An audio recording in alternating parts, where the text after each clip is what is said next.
끊어져가지고 당황하셨죠? 저도 당황했습니다. 인사드리겠습니다. 안녕하십니까. 온스피릿 파트 박모세 목사입니다. 준비된 멘트. 아름다운 정원이 있는 순천에 오신 것을 환영합니다. 어제 통닭 드셨습니까? 제가 순천에 삽니다. 그래서 제가 대접해 드린 겁니다. 죄송합니다. 네, 순천이라는 이름의 뜻이 하늘의 뜻에 순응한다, 이런 뜻입니다. 저도 이렇게 네이버 보고 준비된 멘트를 하기 위해서 제가 봤습니다. 오늘 하나님께서 이렇게 봄수양회를 순천에서 하게 하신 이유가 있는 것 같습니다. 하나님의 말씀에 저희들이 순종하기를 원하시는 것 같습니다. 저희에게 주신 오늘 이 하나님의 말씀을 저희가 경외함으로 순종할 수 있기를 기도합니다.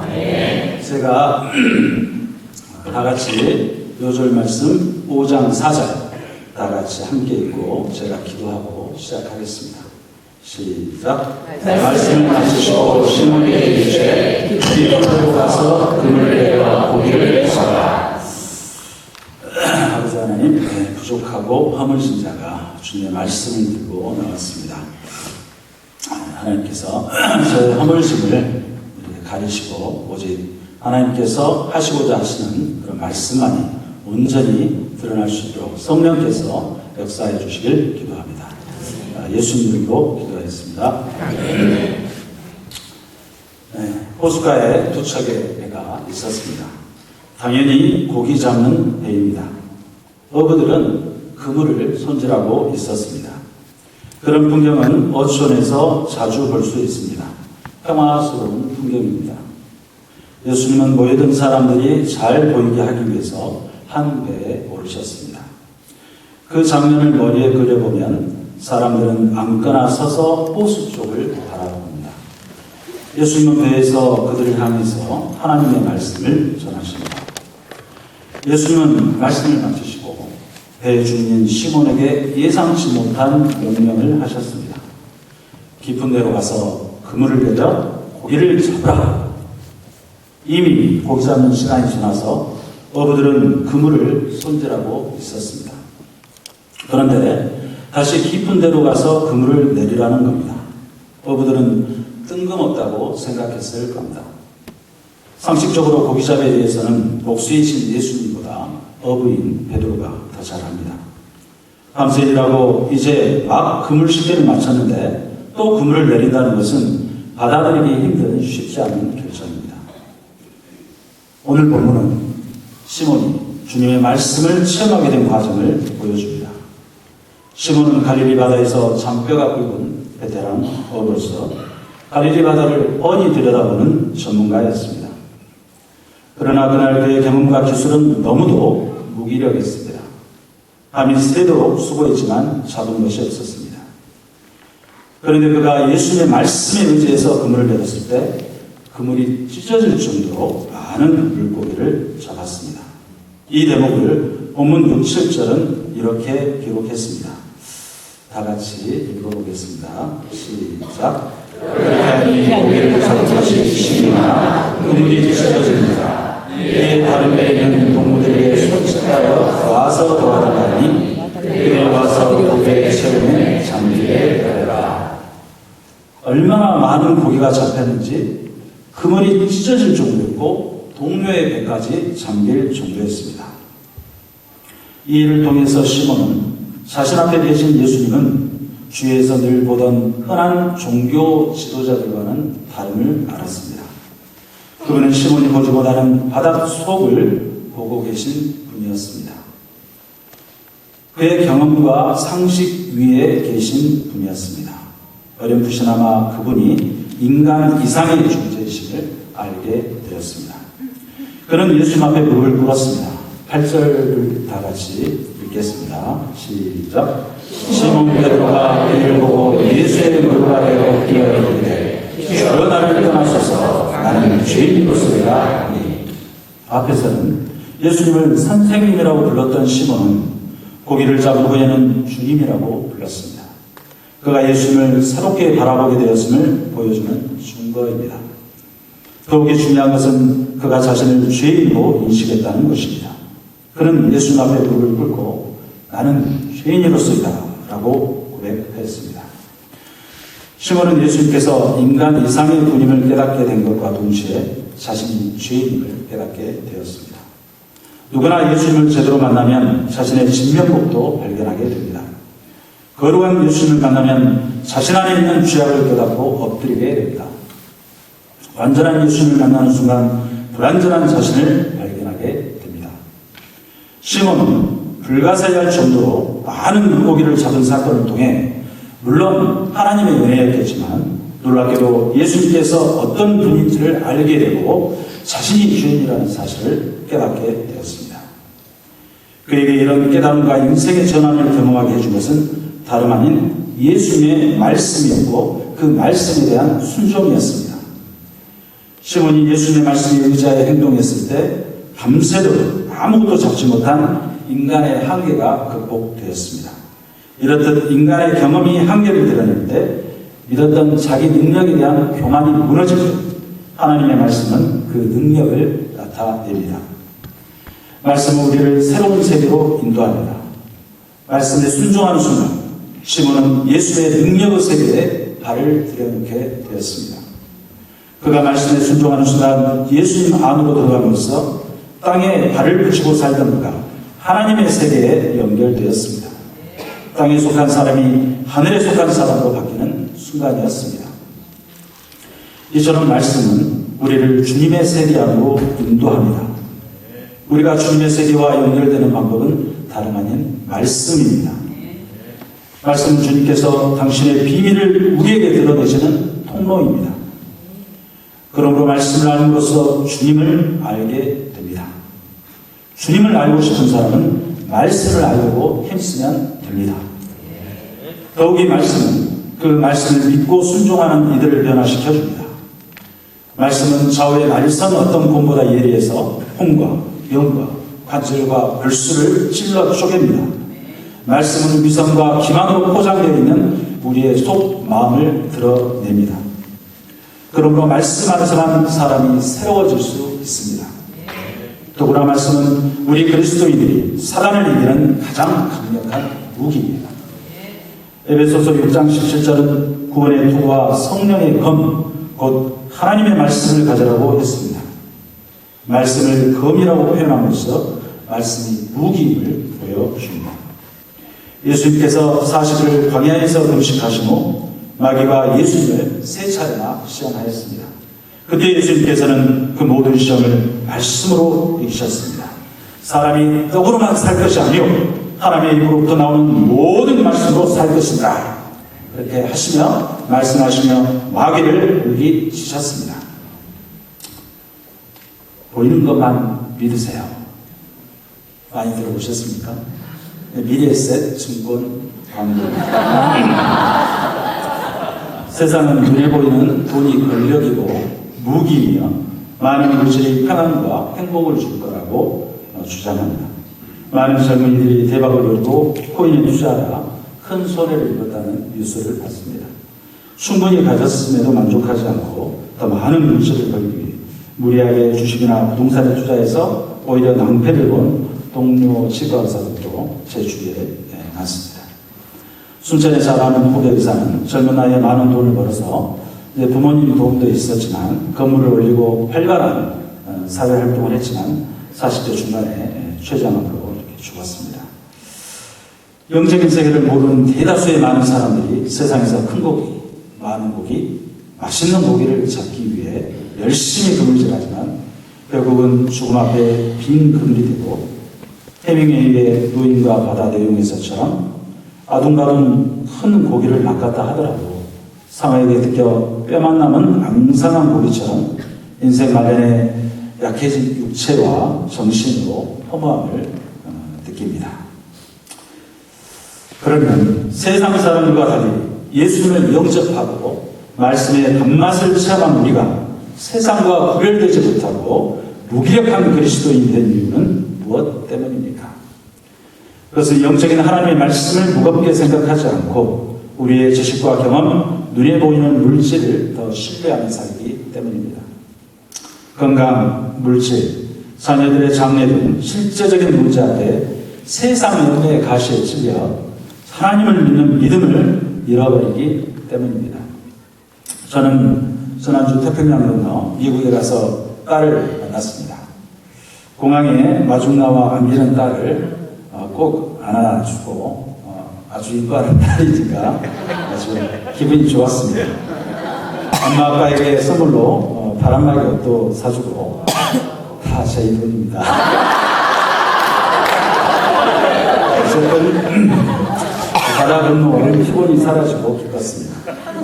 도착한 날부터 딸이 외롭고 아플 때 도와준 친구들을 초대해서 맛있는 식사를 대접하며 감사하였습니다. 미국 졸업식도 참석을 했는데 각 학생의 이름을 불러주며 정치인들 출정식처럼 굉장히 멋있고 성대하였습니다. 그런데 졸업식 참여 후 다음날 세롬이가 함께 주일 예배를 드리길 거부하였습니다. 밖에 나가서 예배를 드리자는 것도 아니고 일픽으로 저희 주일 예배를 드리자고 했는데 아메리칸 스타일로 부모에게서 독립선언하듯 호텔 헬스장으로 자기 운동하러 나가버렸습니다. 태평양 건너 먼 거리 긴 시간 고생하며 왔는데 저희 부부는 너무나 슬펐습니다. 순천에 있을 때 광주로 함께 예배 드렸었고 솔렉에서도 한인교회에서 예배 드리는 걸로 알고 있었는데 당황스러웠습니다. 큰 염려의 가시에 찔렸습니다. 뭘 어떻게 해야 할지 무력감이 몰려왔습니다. 정죄하는 마음이 들었지만 우리 하나님이 우리를 위하여 싸우신다 하는 느헤미야 4장 20절 말씀을 들었습니다. 주일예배 이주환 목사님의 소감을 통해 하나님의 사랑이 제 마음에 채워지길 기도했습니다. 물론 시기심은 아니고 화가 나니까 미운 마음이 들었습니다. 그날 관광하러 게티 센터라는 곳을 갔는데 거기는 이제 게티 가문에서 아주 어마어마하더라고요. 많은 그런 유명 화가의 그림, 조각품들 그런 것들을 수집을 해가지고 무료로 이렇게 사람들에게 관람을 시켜줍니다. 하루에 다 못 볼 정도로 굉장히 이렇게 넓고 큰 곳이었습니다. 그런데 동역자와 저는 즐겁지가 않고 또 사람이랑 냉랭하게 분위기도 좀 험악하고 이게 도저히 관광이 아니었습니다. 예수님의 기도가 생각났습니다. 자기의 하는 것을 알지 못합니다. 제가 그날은 화를 내지 않고 하나님의 은혜로 어떻게 버텼습니다. 그리고 하나님의 은혜로 저녁에 새로운 어떤 문제들을 함께 이야기하면서 세 명의 합심 기도 후 편안한 마음을 보냈습니다. 마음의 근심이 심령을 상하게 한다는 자막 말씀을 경험한 하루였습니다. 우리가 주님을 따른다고 하면서도 열매 없는 그리스도인이 되는 이유는 무엇 때문입니까? 말씀을 두렵고 떨림으로 받아들이지 않고 세상이 던져주는 육신의 조력, 안목의 조력, 이생의 자랑에 양다리 걸치고 살기 때문입니다. 성령을 속인 아나니아와 삽비라처럼 하나님과 함께 사람들의 인정도 원하기 때문입니다. 또한 그의 나라와 그의 의를 구하지 않고 살기 때문입니다. 마음을 다하고 성품을 다하고 뜻을 다해 하나님을 사랑하지 않기 때문입니다. 이게 현재 저의 모습입니다. 하나님의 긍휼을 구합니다. 우리가 구별된 그리스도인임을 증명하는 것은 말씀을 따르는 것뿐입니다. 제가 주일에 광주까지 와서 예배를 드리고 각종 모임에 참여하는 것을 목자님들이 대견해 하십니다. 그러나 이것이 제가 그리스도인임을 증명해 줄 수는 없습니다. 아무리 예배드리고 말씀 공부하고 많은 봉사를 해도 그리스도인이 아닐 수 있습니다. 진정한 그리스도인이 되는 것은 말씀을 따라 살 때뿐입니다. 말씀을 사랑하며 읽고 묵상하며 그 말씀에 찔림받고 회개하며 그 말씀대로 살고자 애를 쓸 때 그리고 그 말씀을 통해 승리할 때 이때 비로소 참 그리스도인이 증명되는 것입니다. 저는 세계 선교보고대를 들면서 결과를 알지 못하고 단지 하나님의 말씀에만 순종하여 나가신 선교사님들의 믿음에 놀랐습니다. 그분들은 언어의 장벽, 물질의 장벽, 커가는 자식들의 교육과 장래 문제 앞에 절망하며 남모르게 눈물 지을 때가 많았습니다. 선교사님들은 경제적으로 힘든 가운데서도 제자 양성의 사명을 감당하기 위해 가족이나 겨우 머물 수 있는 작은 집에 양들을 오게 해서 함께 숙식하며 사랑을 베풀었습니다. 나이지리아 라고스 캠퍼스에서 사역하시는 엘리자베스 오모툰데 목자님은 많은 학생들이 캠퍼스에 들어올 때 거처할 수 있는 기숙사가 없기 때문에 그 학생들을 돕기 위해 방 2개짜리 아파트를 얻어 양들이 살 수 있도록 방 하나를 내주고 배고플 때는 음식으로 섬겨주었습니다. 섬겨준 양들의 대부분은 자기들의 유익을 따라서 대부분 자기 갈 길로 갔습니다. 그러나 실망하지 않고 변함없이 예수님의 사랑으로 섬기며 1:1 제자 사역을 감당하고 있습니다.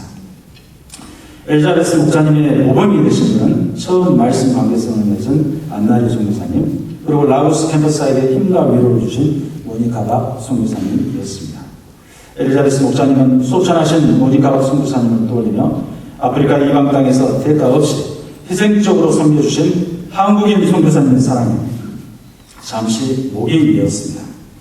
선교사님들은 하나님의 말씀을 듣고 오늘 본문에서 배들을 버려두고 예수님을 따르는 제자들처럼 모든 것을 버려두고 이방 땅으로 가서 복음 증거 사역에 순종하였습니다.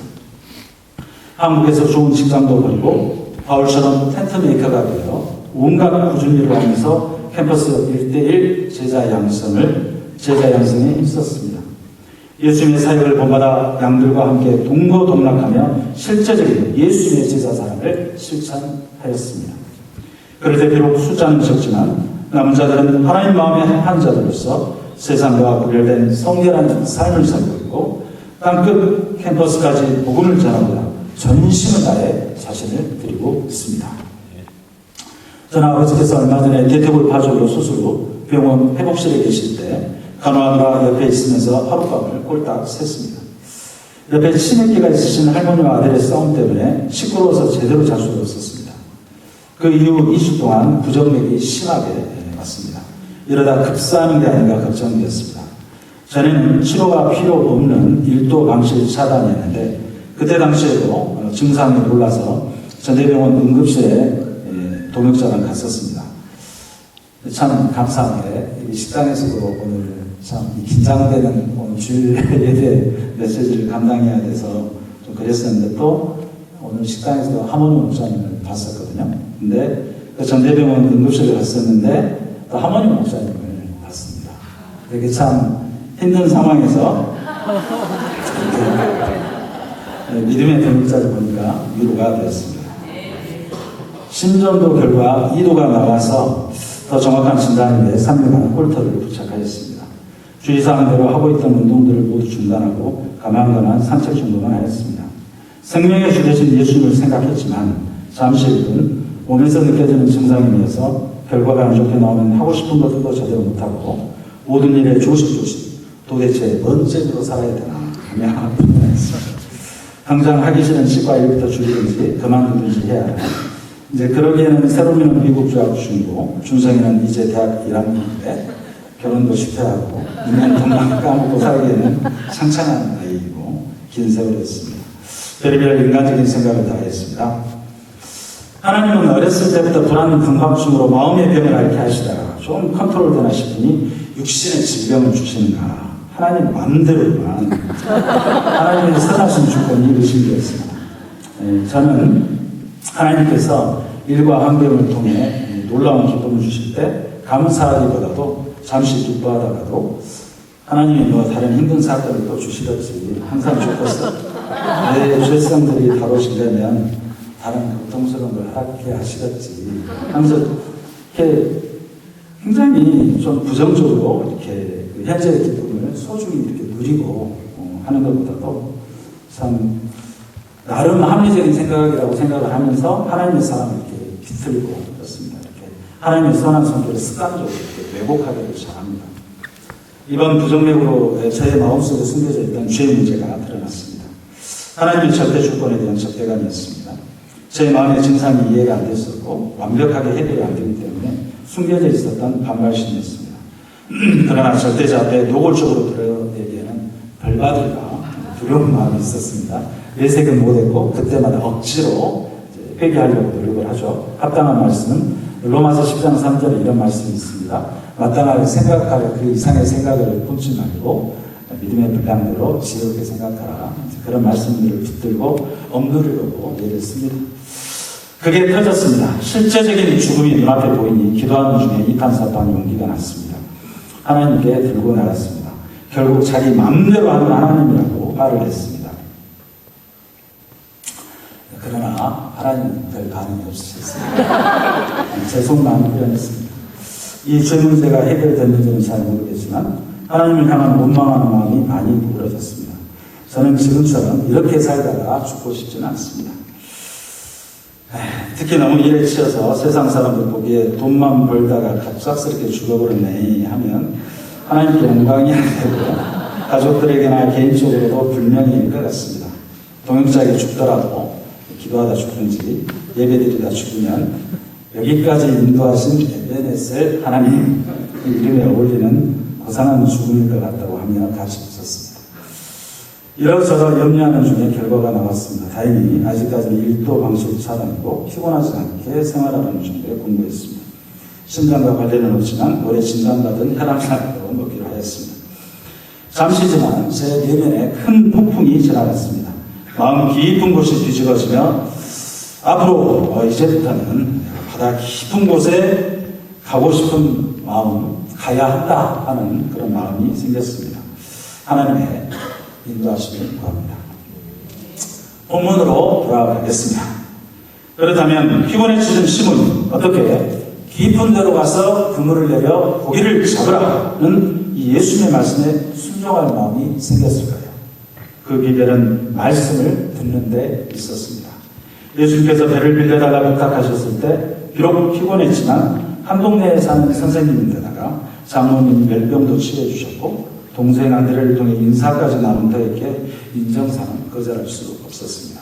그렇지만 속마음은 어서 빨리 말씀이 끝나길 기다렸습니다.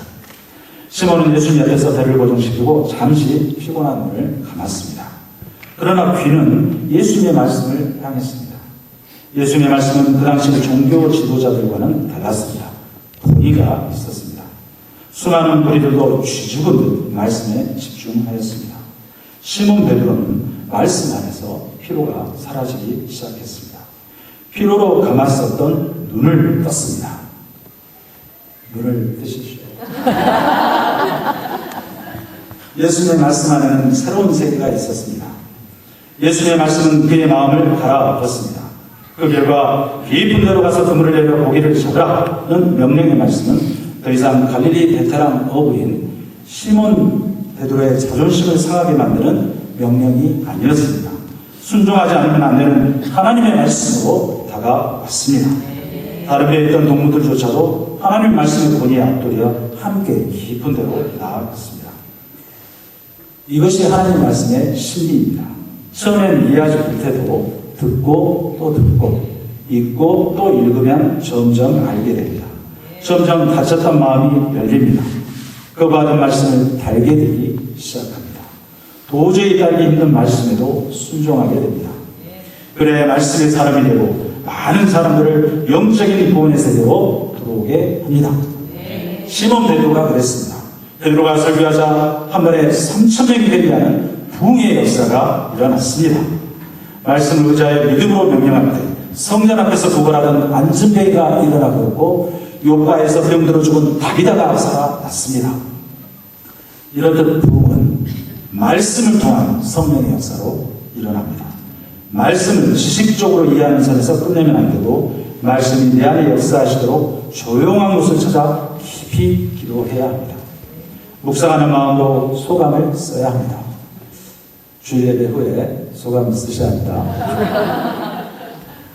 애수걸 골짜기의 마른 뼈들이 말씀과 성령의 세계로 살아난 하나님의 군대가 되었듯 우리에게 주신 하나님의 말씀을 붙들고 깊은 기도의 세계로 들어가야 합니다. 그러면 성령께서 역사하십니다.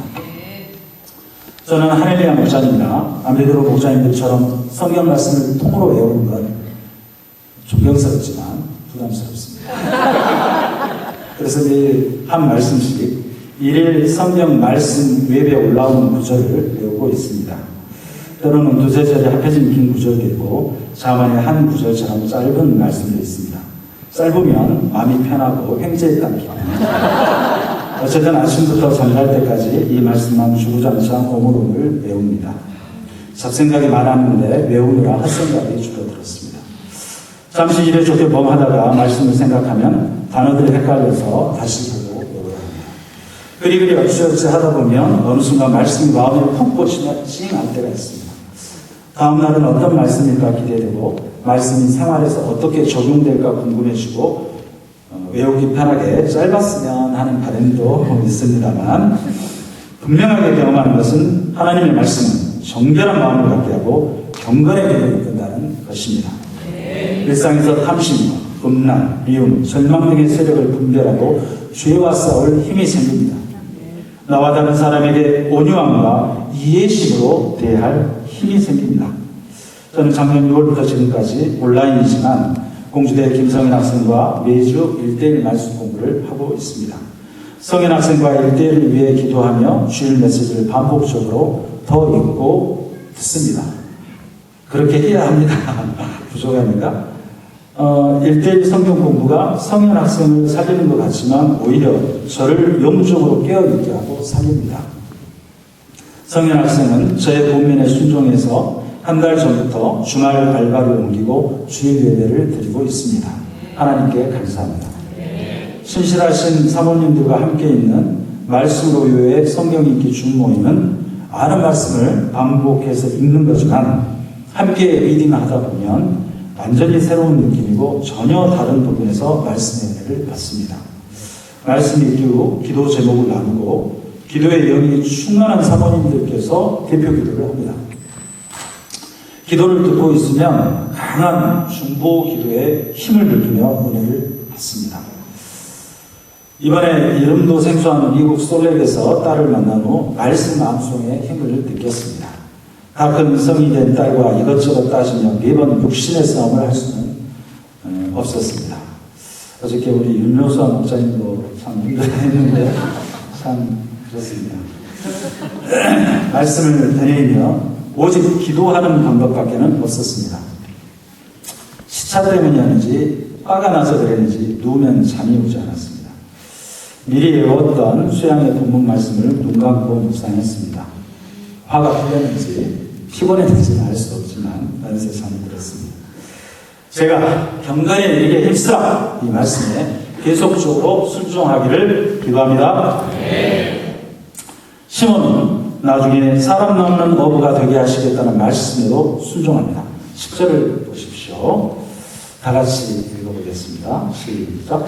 세례가 열려서 시몬의 동자인 야고보와 요한으로 나섰으나 예수께서 시몬에게 이르시되 무서워하지 마라. 이제 그러니까 사람을 취하라 하시니 이 명령은 깊은 데로 가서 그물을 내려 고기를 잡으라는 말씀에 비할 수 없는 인생 명령이었습니다. 고기를 잡는 것은 그날 한 번만 순종하면 되지만 사람을 낳는 업으로 부르시는 것은 모든 것을 내려놓고 평생을 다해 그분을 따라야 할 결단이 필요한 명령이었습니다. 그러나 시몬은 이 명령에도 순종하여 11절 말씀처럼 배들을 유지해야 되고 모든 것을 버려두고 예수를 따랐습니다. 결론입니다. 어려운 뜻인 것 같지만 말씀의 깊은 세계는 결국 예수님으로 귀결됩니다. 말씀을 알려고 노력하는 것은 예수님을 알려고 노력하는 것과 같습니다. 영적인 깊은 세계로 들어가는 것은 예수님을 인격적으로 깊이 알아가는 것과 같습니다. 여기 계신 모든 분들은 예수님을 모시고 있고 모시게 될 겁니다. 질그릇 같은 머릿속에 보배 대신 예수의 영이 계십니다. 누구든지 그리스도 예수 안에 있으면 새로운 피조물입니다. 이전 과거의 것은 지나갔습니다. 새 것이 되었습니다. 우리 모두 십자가에서 피 흘리며 부어주신 예수님의 뜨거운 사랑을 깊이 알아갑시다. 우리 모두 부활하셔서 죄와 죽음, 어둠의 세력을 이기신 능력의 주님을 깊이 알아갑시다. 우리를 당신의 제자로 부르시고 죽어가는 캠퍼스 영혼들을 위한 복음 증거자로 삼으심을 깊이 영접합시다. 기도하고 마치겠습니다. 하나님 아버지, 참 깊은 데로 가서 그물을 내려 고기를 잡아 베드로에게 명하셨을 때 참 베드로는 그 말씀을 영접하고 참으로 그물이 찢어질 정도로 많은 물고기를 잡는 경험을 하였습니다. 저희들이 참으로 자신의 능력과 또 무기를 내려놓고 그 교만을 내려놓고 참 하나님의 말씀에 단순하게 순종하여서 하나님의 그런 놀라운 역사를 경험할 수 있도록 도와주시고 참으로 저희들이 모든 것을 버려두고 예수를 따른 시몬 베드로처럼 저희들도 겸손하게 참 저희들의 있는 것들 정말 보잘것없는 것들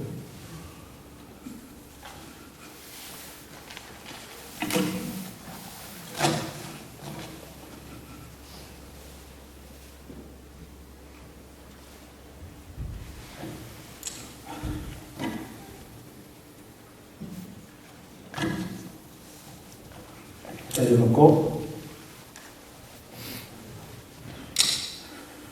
따를 수 있도록 도와주십시오. 예수님 이름으로 기도하겠습니다. 아멘.